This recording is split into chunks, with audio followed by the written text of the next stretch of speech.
તને જાણે એને કેનારો દેખાતો નથી. કેમ છે રાજુ ગાડું? મગજથી તો કાંઈ પકડાયું નથી. મગજથી પકડાય રાજુ પ્રભુ? હા, મગજથી દેવગોલાને મગજથી પકડાય. અને આ ઋષિમુનિઓ કે બુદ્ધિ આવી ગયા છે. શું કહો?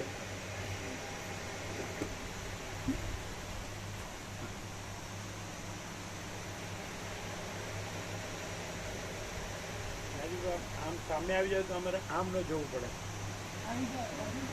હે ને? પેલી ગાદી રહી પાછળ. હા, તો અમારી સામે. હા, તમારે આમ ન જોવું પડે. હા, પણ કે મને અમુક ગ્રામમાં સીધું વાગી જાય તો એવું છે.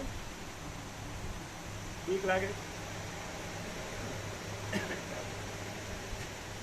બોલો શું છે, કેવું છે?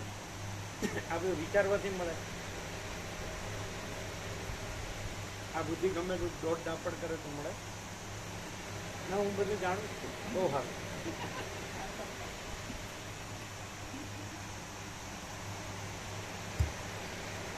હે મુનીશ્વરો, પોતે પોતાના મનમાં જે જાણે છે તે જ સદવસ્તુ છે એમ જો મહાત્માના મુખથી રામ સાંભળશે તો તેમના ચિત્તને અવશ્ય શાંતિ મળશે જ.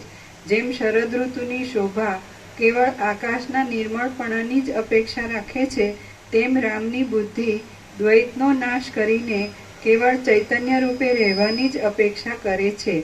આ પ્રમાણે છે. તો હવે આ મહાત્મા રામના ચિત્તને વિશ્રાંતિ આપવા સારું આ શ્રીમાન ભગવાન વસિષ્ઠ તેમને આ વિષયમાં યુક્તિ કહો. કારણ કે વસિષ્ઠ મુનિ જ સઘળા રઘુવંશી ક્ષત્રિયોના કુળગુરુ છે, સર્વદા નિયંતા છે, સર્વજ્ઞ છે. રામને હમણાં લીધું એ શું જરૂર છે? રામને રમણીય વિષયોમાં પણ આસક્તિ થતી નથી, તેથી તેમને પરમ તત્વ જાણી ચૂકેલા સમજવા જોઈએ. હે મુનીશ્વરો, પોતે પોતાના મનમાં જે જાણે છે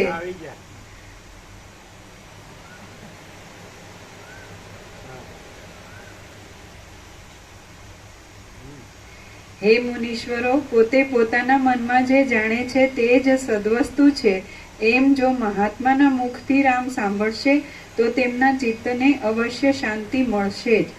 જેમ શરદ ઋતુની શોભા કેવળ આકાશના નિર્મળપણાની જ અપેક્ષા રાખે છે, તેમ રામની બુદ્ધિ દ્વૈતનો નાશ કરીને કેવળ ચૈતન્ય રૂપે રહેવાની જ અપેક્ષા કરે છે. આ પ્રમાણે છે. તો હવે આ મહાત્મા રામના ચિત્તને વિશ્રાંતિ આપવા સારું આ શ્રીમાન ભગવાન વસિષ્ઠ તેમને આ વિષયમાં યુક્તિ કહો. કારણ કે વસિષ્ઠ મુનિ જ સઘળા રઘુવંશી ક્ષત્રિયોના કુળગુરુ છે, સર્વદા નિયંતા છે, સર્વજ્ઞ છે, સર્વના સાક્ષી છે અને નિર્મળ રીતે ત્રણેય કાળને જાણનારા છે.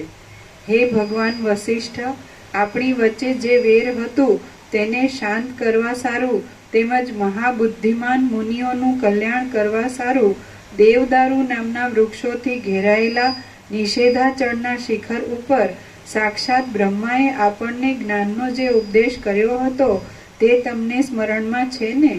હે બ્રહ્મન, જેમ સૂર્યથી રાત્રિ ટળી જાય છે તેમ યુક્તિઓથી ભરેલા એ જ્ઞાનથી આ સંસાર સંબંધી વાસના નિસંશય ટળી જ જાય છે. પેલો બાળપણનો ઉદ્ગાર બ્રહ્મ અમારું માનસ પુત્ર હજો. એટલે આ બધું ઉપચાર છે એમાં કાંઈ નથી, ડાયરેક્ટ છે એવું નથી. બ્રહ્મ અમારું માનસ પુત્ર હજો તો પ્રકાશથી તમે એનો શું પ્રકાશ કરો? બ્રહ્મ અમારું માનસ પુત્ર હજો તો વિચારે વગર જ આમ પ્રકાશ આવે છે. તો એ પ્રકાશથી એનો શું પ્રકાશ થાય? કેવો પ્રકાશ? એ પરમ ચિદાકાશ પરમ જ્યોતિ અખંડ જ્યોતિ સ્વયં પોતામાં પોતા સિવાય બીજી કોઈ કલ્પના ભ્રાંતિ સંભોતી જ નથી અને બ્રહ્મને સમષ્ટિ સાક્ષી કહેવામાં આવે છે. તો એ સમષ્ટિ સાક્ષ્યના સાપેક્ષતાથી બ્રહ્મ એટલે પરમ ચિદાકાશ ઉપર જ સમષ્ટિ સાક્ષીપણાનો આરોપ કરવામાં આવ્યો. બાકી પરમ ચિદાકાશ પરમ જ્યોતિ એબ્સોલ્યુટ અખંડ જ્યોતિ એબ્સોલ્યુટ જ છે અને એમાં બીજું કંઈ નથી. પણ બ્રહ્મ અમારું માનસ પુત્ર હજુ. માનસનો અર્થ જ સંકલ્પ એટલે કલ્પના, સંકલ્પ કલ્પના, એટલે છે જ કાંઈ નહીં. નહીં, અને અહીંયા બીજું વશિષ્ઠ સર્વ સાક્ષી છે, એટલે એ બ્રહ્મ સર્વ સાક્ષી આવ્યું. હવે તો એવું વશિષ્ઠ જોયું નહોતું ત્યારના ઉદ્ગારો, બાળપણનો ઉદ્ગારો.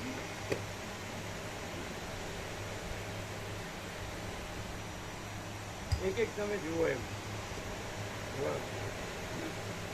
ભલે જગલે જ અને કોક જ ઉદ્ગારો, પણ ઘણા ઉદ્ગારો કેમ અહીંયા વશિષ્ઠને સર્વ સાક્ષી કીધા.